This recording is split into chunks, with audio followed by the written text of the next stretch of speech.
नमस्कार दोस्तों, तो स्वागत है एक बार फिर से हमारे इस नए वीडियो में। और ये वीडियो सीरीज चल रही है ईवीएस पेपर का, ईवीएस का इन्वायरमेंटल साइंस का। ठीक है, तो इस इन्वायरमेंटल साइंस में हम लोगों ने फर्स्ट पार्ट में देखा कि पर्यावरण क्या होता है। पर्यावरण के परिभाषा के बाद हम लोगों ने पर्यावरण के घटक को देखा। और आज सेकेंड पार्ट में हम लोग डिस्कशन करने वाले हैं पर्यावरण के क्षेत्र। ठीक है, पर्यावरण के क्षेत्र के बारे में हम लोग अभी यहां पर डिस्कशन करेंगे। इससे पहले यदि आप फर्स्ट पार्ट नहीं देखे हैं तो उसका लिंक मैं डिस्क्रिप्शन बॉक्स में दे रहा हूं। आप सबसे पहले जाइए और पार्ट 1 को देखिए, उसके बाद पार्ट 2 को देखिए, फिर मजा आएगा। ठीक है, तो पर्यावरण के क्षेत्र, पर्यावरण क्या था मैंने बताया था फर्स्ट पार्ट में कि हमारे आसपास की वे क्षेत्र जो प्रत्यक्ष या अप्रत्यक्ष रूप से, डायरेक्टली या इनडायरेक्टली हमारे जीवन को और हमारी क्रियाओं को क्या करता है, प्रभावित करता है, तो उसे हम लोग क्या कहते हैं, पर्यावरण कहते हैं। तो पर्यावरण के घटक के बारे में तो हम लोगों ने पढ़ लिया था और आज हम पर्यावरण के क्षेत्र के बारे में डिस्कशन करेंगे। तो पर्यावरण को मुख्यतः 4 भागों में विभाजित किया गया है, 4 क्षेत्रों में विभाजित किया गया है। ठीक है, तो आइए उन्हें लिख लेते हैं। पर्यावरण को मुख्यतः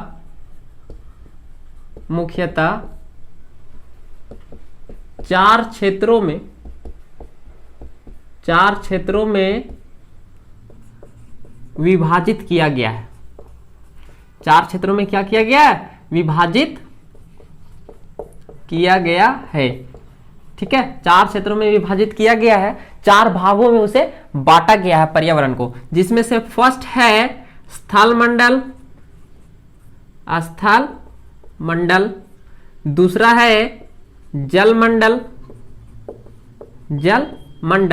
और तीसरा है वायुमंडल, वायुमंडल, और चौथा है जैव मंडल।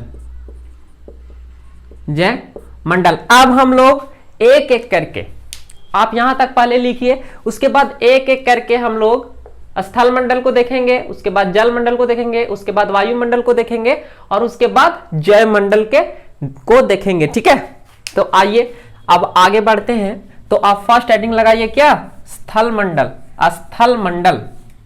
तो स्थल मंडल क्या है, इसके बारे में हम लोग अभी विस्तार से देखते हैं। हम स्थल मंडल का फर्स्ट पॉइंट अभी सबसे पहले हम डिस्कशन करेंगे कि वह क्षेत्र पृथ्वी का भूपरपट्टी या पृथ्वी की सबसे बाहरी परत, सबसे बाहरी कठोर परत, जैसे कि मान लीजिए ये है पृथ्वी की एक परत है। ठीक है, ये एक स्थान है पृथ्वी की परत, और ये क्या होना चाहिए, कठोर होना चाहिए। क्या होना चाहिए, कठोर। ठीक है, जिसको आप बोल सकते हैं ठोस होना चाहिए।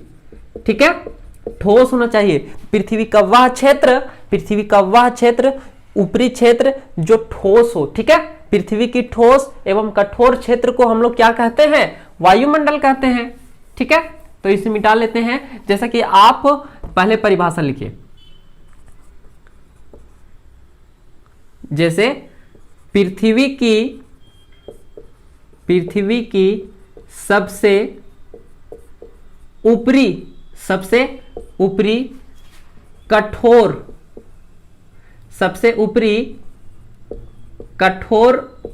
परत या भूपरपट्टी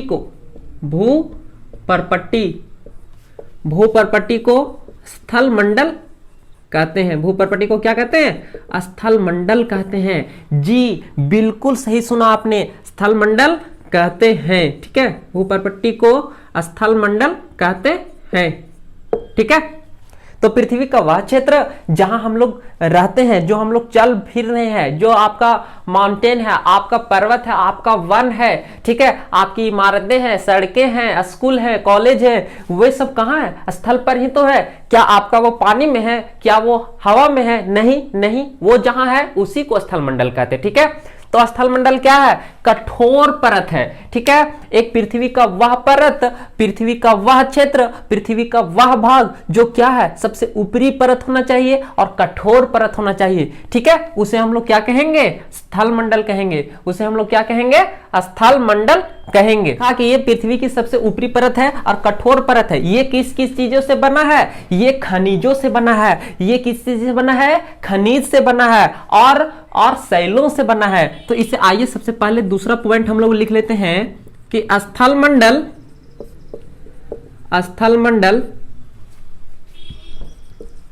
खनिजों एवं शैलों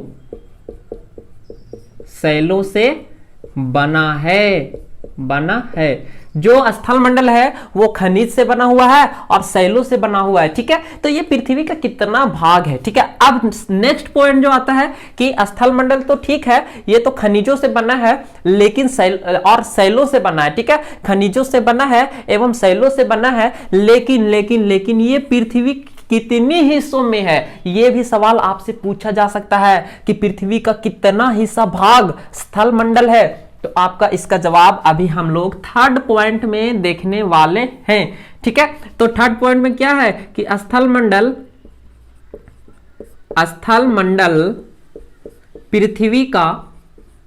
पृथ्वी का लगभग 1/3 एक तिहाई। ठीक है, 1/3 1/3 1/3 भाग। ठीक है, या आप इसे बोल सकते हैं 29% भाग। 29% भाग क्या है? स्थल मंडल है। कौन मंडल? स्थल मंडल। ठीक है, स्थल मंडल है। तो आपको यहां मैंने बताया कि स्थल मंडल जो है वह पृथ्वी का लगभग 1/3 1/3 भाग। ठीक है, पृथ्वी का लगभग 1/3। ठीक है, 1/3 भाग, या आप परसेंटेज में बोल सकते हैं कि 29% भाग क्या है? हमारा स्थल मंडल है। ये 29% भाग क्या है? स्थल मंडल है। और ये जो 29% भाग है वो क्या है? मिट्टी से ढका हुआ है। क्या है? मिट्टी की एक पतली परत से ढका हुआ है। जैसे आप अपने आसपास ही देखिए, मिट्टी का एक परत दिखता है कि नहीं? तो वही परत है। तो इसे हम लोग लिख सकते हैं क्या कि यह परत, यह मंडल मिट्टी के पतली परत से ढका हुआ है। मिट्टी के पतली परत से ढका हुआ है। मिट्टी के पतली परत से क्या है? ढका हुआ है। ये क्षेत्र में स्थल मंडल में क्या क्या है? स्थल मंडल में क्या क्या है? आइए अब हम लोग उसे फोर्थ पॉइंट में देखते हैं। इस मंडल में पर्वत मैदान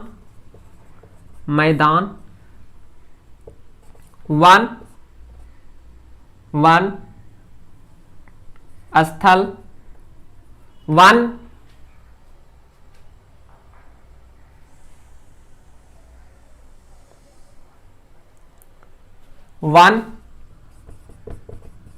घाटी इत्यादि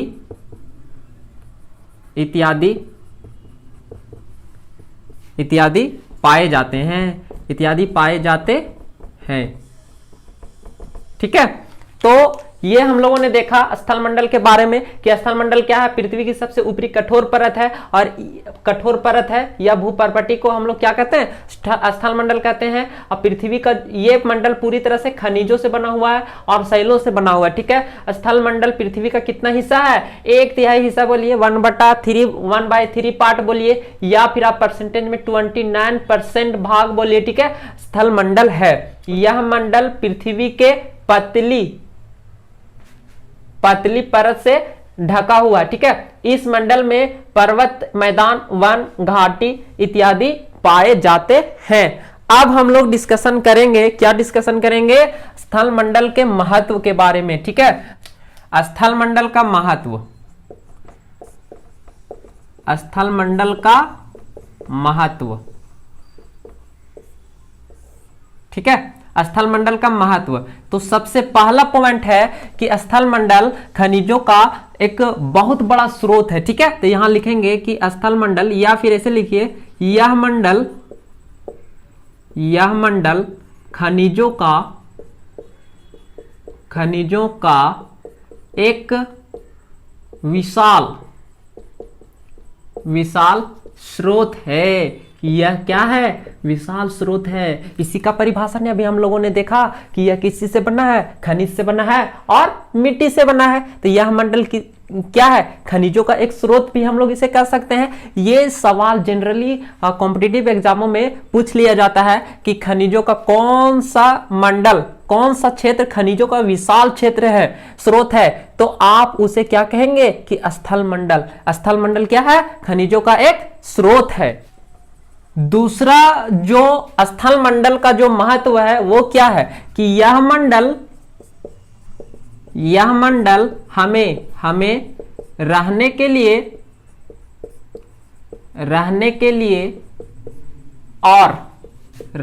लिए और कृषि करने के लिए भूमि, ठीक है, भूमि प्रदान करता है। भूमि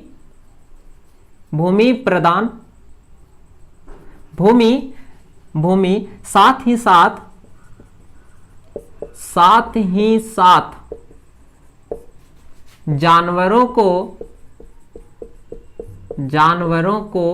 चराने के लिए घास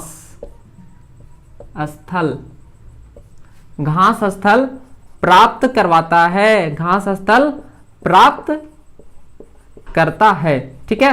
तो पहला क्या है? ये खनिज का स्रोत है। दूसरा क्या है कि हमें रहने के लिए भूमि कौन देता है? स्थल मंडल देता है। हमें कृषि करने के लिए भूमि कौन देता है? स्थल मंडल। ऐसा तो नहीं है कि आप कृषि समुद्र में जाके करेंगे या फिर कहीं पानी के स्रोत में या फिर आप आसमान में करेंगे। जी नहीं, कहां करेंगे? स्थल मंडल में करेंगे। तो इस प्रकार स्थल मंडल समाप्त हुआ। और अब हम लोग दूसरा जी जल मंडल के बारे में पढ़ेंगे। तो इसे रफ कर लेते हैं। दूसरा क्या है? जल मंडल। ये क्या है? जल मंडल आप जानते हैं जल मंडल क्या है? पृथ्वी पर पाए जाने वाले जल के क्षेत्र को क्या कहते हैं? जल के क्षेत्र को हम लोग जल मंडल कहते हैं। जल मंडल कहते हैं, ठीक है। पृथ्वी पर जितना भाग जो पानी पाया जाता है, जितने भी क्षेत्र में पानी पाए जाते हैं, उन्हें हम लोग क्या कहेंगे? जल मंडल कहेंगे। ये जो जल मंडल का क्षेत्र है वो पृथ्वी पर, जल मंडल का जो क्षेत्र है वो पृथ्वी पर बहुत बड़ा है, ठीक है, बहुत बड़ा। पृथ्वी का 2/3 भाग जल ही जल है। इसीलिए तो पृथ्वी को हम लोग नीला ग्रह भी कहते हैं। जब अंतरिक्ष से हम लोग पृथ्वी को देखेंगे तो नीला दिखता है, ठीक है। पृथ्वी स्थल के कंपैरिजन में, स्थल के तुलना में यहां पर जल क्षेत्र बहुत ज्यादा है, इसीलिए नीला नीला दिखाई देता है पृथ्वी अंतरिक्ष से, ठीक है। तो इसका दूसरा पॉइंट क्या हो जाएगा कि पृथ्वी का कितना भाग आगे जल है तो कितना भाग जल है। आइए उसे लिखते हैं। तो लिखेंगे कि पृथ्वी का लगभग 2/3 मतलब 2/3 भाग जल मंडल है, ठीक है। पृथ्वी का लगभग 2/3 भाग क्या है? जल मंडल है। तो ये 2/3 भागों में क्या क्या आएंगे वे सभी को अभी हम लोग देख लेते हैं। इसमें क्या आएंगे? महासागर आ जाएंगे। आपका जितने भी महासागर हैं सभी आ जाएंगे। महासागर, नदियां, झीलें, जो झील वगैरह हैं वे, एवं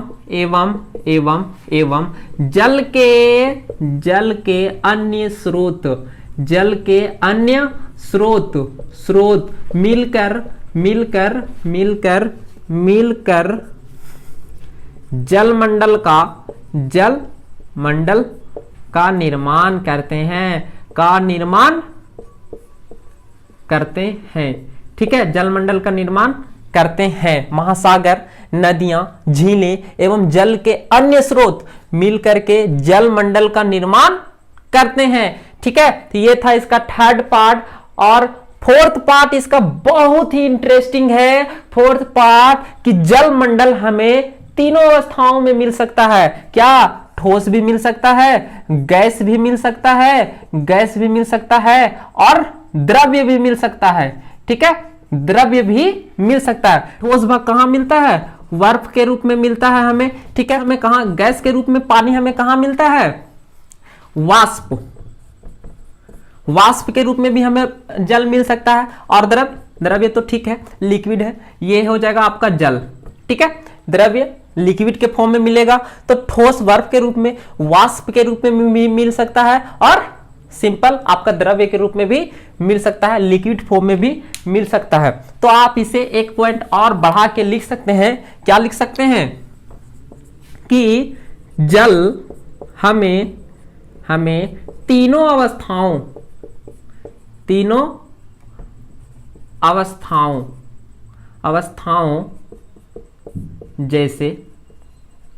जैसे ठोस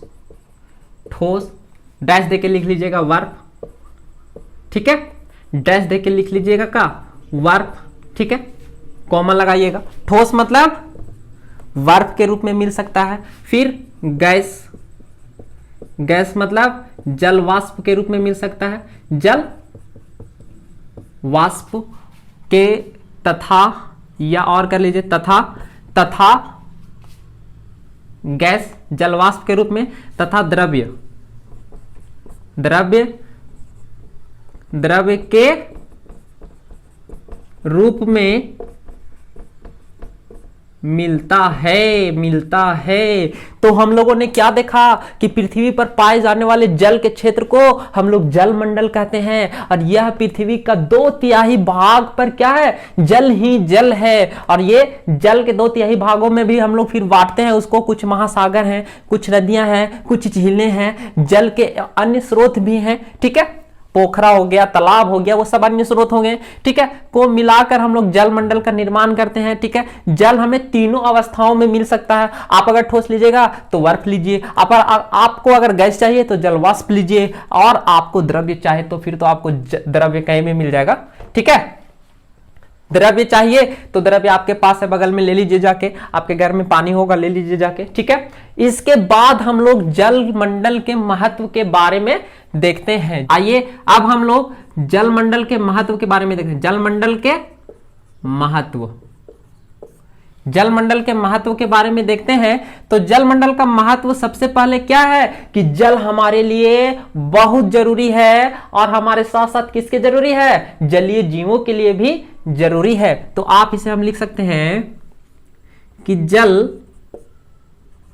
हम सभी जीवों के लिए, हम सभी जीवों को, हम कभी अपने लिए नहीं कर सकते। पृथ्वी पर सिर्फ हम मानवों का अधिकार नहीं है, पृथ्वी पर पाए जाने वाले हर जीवों का अधिकार है, ठीक है। इसीलिए हम कभी अपने लिए यूज नहीं कर सकते, सभी के लिए करना पड़ेगा, ठीक है। जल हम सभी जीवों के लिए अति आवश्यक है, अति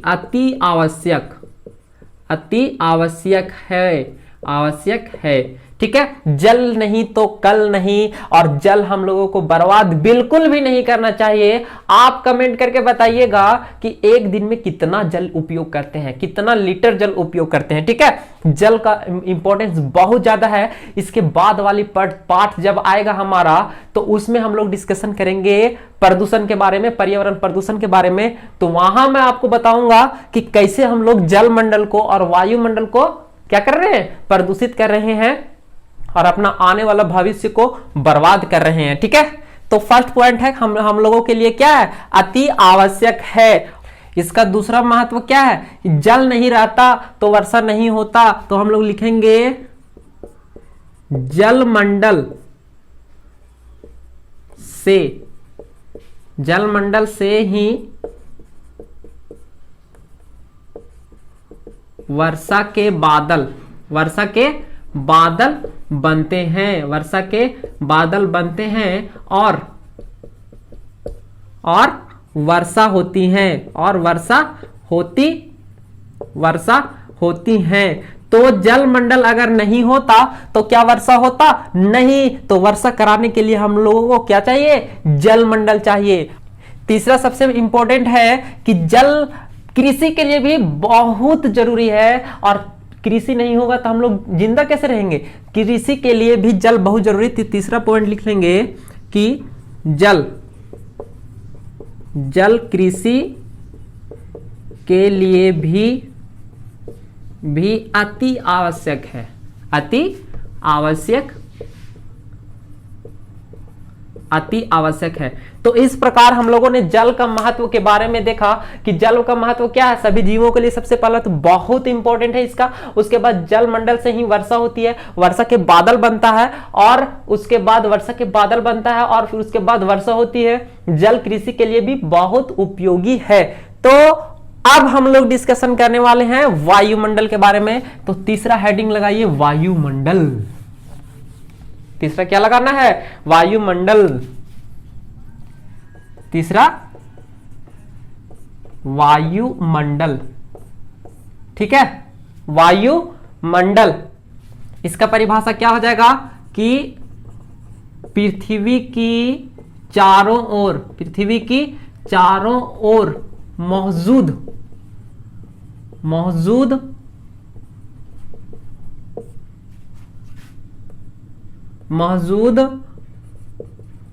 वायु की आवरण, ठीक है। मौजूद वायु की आवरण को वायुमंडल कहते हैं। मौजूद वायु के आवरण को हम लोग क्या कहते हैं? वायुमंडल कहते हैं। जैसे ये आपका पृथ्वी है तो इसके चारों ओर से, ठीक है, इसके चारों ओर से वायु का एक परत है, एक आवरण है, पृथ्वी के चारों ओर से घेर के रखा हुआ है। उसी को हम लोग क्या कहते हैं? वायुमंडल, ठीक है। वायुमंडल, इसके भी बहुत सारे भाग होते हैं, बहुत सारे इसके अंदर यहाँ पर लेयर होते हैं, ठीक है। तो उसको हम लोग नेक्स्ट कभी पढ़ेंगे, ठीक है। ये जो वायुमंडल है वो विभिन्न प्रकार के गैसों से मिलकर के बना हुआ, ठीक है। तो लिखिए वायुमंडल विभिन्न प्रकार के गैसों जैसे नाइट्रोजन, ठीक है, N2 आप बोल सकते हैं, नाइट्रोजन, ऑक्सीजन, O2, और क्या है? कार्बन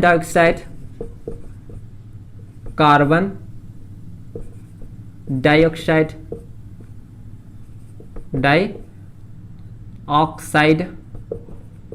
जिसे हम लोग CO2 कहते हैं,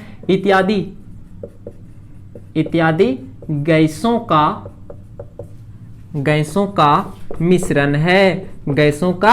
मिश्रण है, ठीक है। हमारा जो वायुमंडल है वो विभिन्न प्रकार के गैसों का मिश्रण है। और तीसरी बात कि वायुमंडल में तो गैसों का मिश्रण तो है ही, और तीसरी बात कि वायुमंडल में धूल कण और जल के वाष्प भी मौजूद होते हैं। तो लिख लीजिए उसको भी, वायुमंडल में धूल के कण,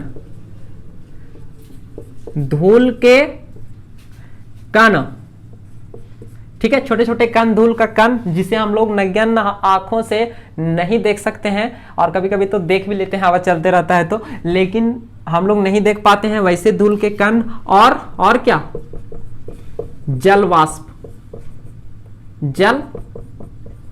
वाष्प भी पाए जाते हैं, ठीक है। तो वायुमंडल में क्या? धूल कण और जल वाष्प भी पाए जाते हैं। वायुमंडल का महत्व, आप हेडिंग लगाइए वायुमंडल का महत्व, ठीक है। तो वायुमंडल का महत्व क्या है? वायुमंडल का जो सबसे पहला महत्व है वो क्या है कि वायुमंडल हमें सूर्य के हानिकारक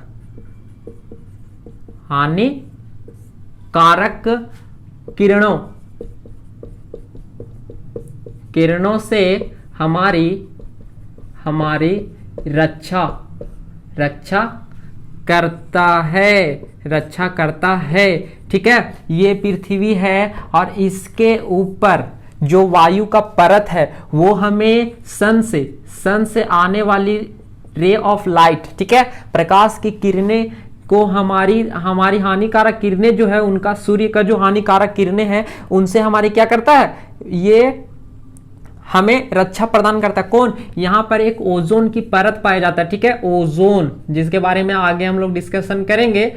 ओजोन का एक लेयर है जो परावैंगनिक किरणों को हम पृथ्वी पर हम लोगों तक नहीं आने देता है, लेकिन हम लोगों की गलतियां उस ओजोन परत में भी छिद्र करते जा रहा है और आज हम लोगों के लिए बहुत बड़ी समस्या आ रहा है। ठीक है, तो इन सारी बातों पर हम डिटेल से डिस्कशन करेंगे पर्यावरण प्रदूषण के टॉपिक्स में। ठीक है, तो अभी आगे हम लोग नेक्स्ट देखते हैं। दूसरा जो है वायुमंडल का महत्व ये क्या है कि यह मौसम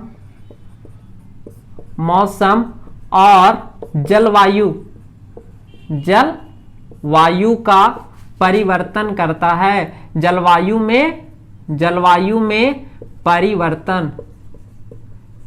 में क्या करता है? परिवर्तन करता है। कौन करता है? अगर वायुमंडल ना होता तो मौसम चेंज नहीं होता, यदि वायुमंडल नहीं होता तो सर्दी गर्मी और बरसात नहीं होता, यदि वायुमंडल नहीं होता तो ये आपका जलवायु चेंज नहीं होता। ठीक है, तो दूसरा महत्व क्या है वायुमंडल का कि यह मौसम और जलवायु में परिवर्तन करता है। तीसरा इसका है कि वायुमंडल रेडियो संचार के लिए, जी हाँ, रेडियो संचार में सहायक होता है। ठीक है, जैसे कि आप कहीं फोन कर रहे हैं तो ये वायुमंडल से ही ऐसे होता है। कम्युनिकेशन सिस्टम में आप पढ़ेंगे कि यहां से सिग्नल निकलता है और मंडल में जो परत है उससे टकरा के रिफ्लेक्ट होता है। ठीक है, तो ये इन सारी चीजों में इस वायुमंडल का बहुत बड़ा योगदान है। तो हम लोग तीसरा महत्व इसका क्या लिख सकते हैं कि रेडियो संचार में वायुमंडल का मुख्य भूमिका रहता है। ठीक है, तीसरा जो इसका है कि वायुमंडल रेडियो संचार, जी हां, रेडियो कम्युनिकेशन, रेडियो संचार में मदद करता है। जी, थर्ड महत्व इसका है कि रेडियो संचार किसके माध्यम से होता है? वायुमंडल के माध्यम से होता है। फोर्थ पॉइंट इसका हो जाएगा वायुमंडल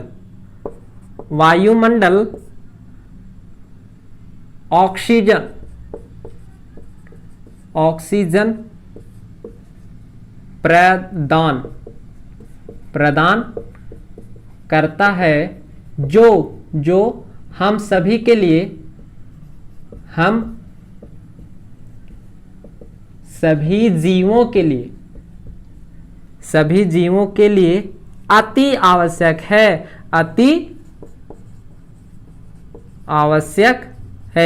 ठीक है, तो वायुमंडल क्या है? सूर्य के हानिकारक किरणों से हमारी रक्षा करता है। वायुमंडल क्या करता है? मौसम में परिवर्तन लाता है। और वायुमंडल क्या करता है? जलवायु में परिवर्तन लाता है। रेडियो संचार में भी मुख्य भूमिका को निभाता है वायुमंडल। और सबसे महत्वपूर्ण कि वायुमंडल ऑक्सीजन प्रदान करता है जो हम सभी जीवों के लिए अति आवश्यक है। अब नेक्स्ट हम लोग देखेंगे जैवमंडल के लिए। ठीक है, जैवमंडल, तो 4 नंबर हेडिंग लगाइए, जैवमंडल। ठीक है, जैवमंडल क्या है? तो आइए हम लोग देखते हैं। यह एक वह क्षेत्र है, जैवमंडल क्या है? वह क्षेत्र है जहां स्थलमंडल भी है और क्या है? जलमंडल भी है और वायुमंडल भी है। ठीक है, अभी हम लोगों ने तीनों ने देखा कि स्थल मंडल क्या है, जल मंडल क्या है और वायुमंडल क्या है। ठीक है, ये तीनों जहां पर है उसे हम लोग जैव मंडल कहेंगे। आप सोच सकते हैं कि स्थल भी है, जल भी है और वायु भी है, तो ये बहुत संकीर्ण क्षेत्र होगा। तो वह संकीर्ण क्षेत्र जहां पर स्थल, जल और वायु तीनों हो उसे हम लोग क्या कहेंगे, जैव मंडल कहेंगे। और ये क्या करता है, ये इसका निर्माण कौन करता है, हम सभी जीव और पादप, हम सभी जीव और पादप मिलके इसका जैव मंडल का निर्माण करते हैं। ठीक है, तो आइए उन्हें लिखते हैं। वह संकीर्ण क्षेत्र, वह संकीर्ण क्षेत्र, संकीर्ण मतलब छोटा, घना क्षेत्र। ठीक है, छोटा क्षेत्र, वह संकीर्ण क्षेत्र जहां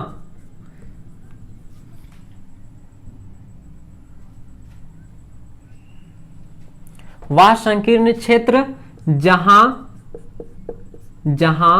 स्थल, जल और वायु तीनों मिल करके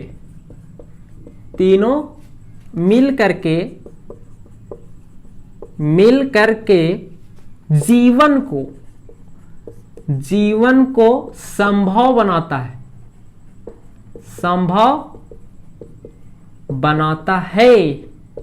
उसे हम लोग क्या कहते हैं, उसे हम लोग जैव मंडल, ठीक है, उसे हम लोग जैव मंडल कहते हैं। जीवन जीने के लिए हमें स्थल भी चाहिए, जीवन जीने के लिए हमें जल भी चाहिए और जीवन जीने के लिए हमें वायु भी चाहिए। तो ये तीनों जहां मिलता है उसी को हम लोग क्या कहते हैं, जैव मंडल कहते हैं। ठीक है, उसी को हम लोग जैव मंडल कहते हैं। जैव मंडल का निर्माण किसने किया, जैव मंडल का निर्माण हम लोगों ने और पेड़ पौधों ने किया। जैव मंडल का निर्माण किसने किया, पादपों ने किया और सजीवों ने किया। ठीक है, पादपों ने किया और जंतुओं ने किया। जैव मंडल का निर्माण, ठीक है, निर्माण जंतुओं और पादपों ने मिल करके किया है। ठीक है, जैव मंडल का निर्माण किसने किया, हम जंतुओं ने और पेड़ पौधे और पादपों ने जैव मंडल का निर्माण करते हैं। अब हम लोग जैव मंडल के महत्व के बारे में डिस्कशन करेंगे कि जैव मंडल का महत्व क्या है। ठीक है, तो आइए अब हम लोग जैव मंडल के महत्व के बारे में डिस्कशन करते हैं और ये लास्ट टॉपिक्स होगा हम लोगों का आज का वीडियो का कि जैव मंडल का महत्व। जैव मंडल का महत्व, ठीक है, जैव मंडल का महत्व। तो सबसे पहला जो इसका जैव मंडल का जो महत्व वो क्या है कि ये जीवन जीने के लिए एक अनुकूल परिस्थितियां उत्पन्न करता है। कौन, आपको जीवन जीने के लिए जल की आवश्यकता होगा, स्थल का आवश्यकता होगा और वायु का आवश्यकता होगा, वायु का। तो ये तीनों हमको कहां मिलेगा, जैव मंडल में। तो ये क्या करता है कि ये जीवन के अनुकूल एक परिस्थिति उत्पन्न करता है। ठीक है, जीवन के अनुकूल एक परिस्थिति उत्पन्न करता है। तो आइए उसे हम लोग लिखते हैं।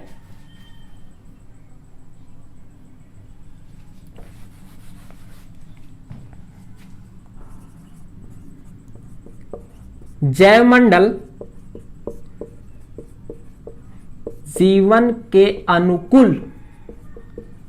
जीवन के अनुकूल परिस्थितियां